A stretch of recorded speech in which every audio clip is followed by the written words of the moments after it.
Blockades to protect old growth in an area known as Fairy Creek have gone on since May of 2020.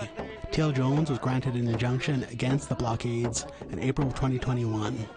According to a recent RCMP press release, there have been over 1,100 arrests enforcing the injunction. Last week, a BC Supreme Court judge decided to let Teal Jones's injunction against the blockades expire, rather than renewing it another year.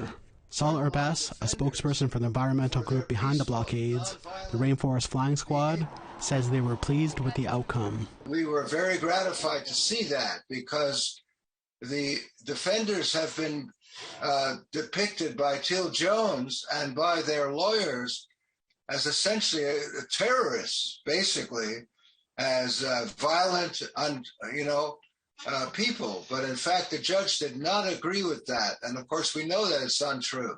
In the judge's ruling not to extend the injunction, he was critical of the RCMP's enforcement of the injunction, stating civil rights of the protesters were violated.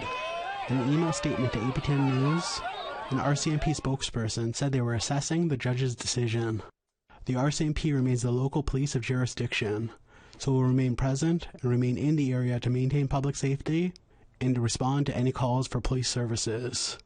The RCMP is in contact with Teal Jones, BC Prosecution Service, Department of Justice, and impacted Indigenous communities to look at our role and responsibilities moving forward based on their decisions.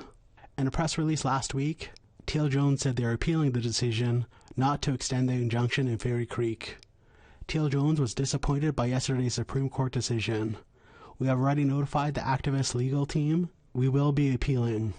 To do otherwise will be to allow anarchy to reign over civil society, and for misinformation campaigns to win over fact.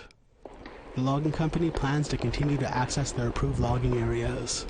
According to Lake Cowichan RCMP, there were several arrests on Friday of people blocking forestry workers near Fairy Creek. Arbess stated, even though there are 2-year deferrals of logging in the Fairy Creek watershed, old-growth logging is still taking place in adjacent Fairy Creek areas that fall outside of the deferral zones. That is the area they're logging now.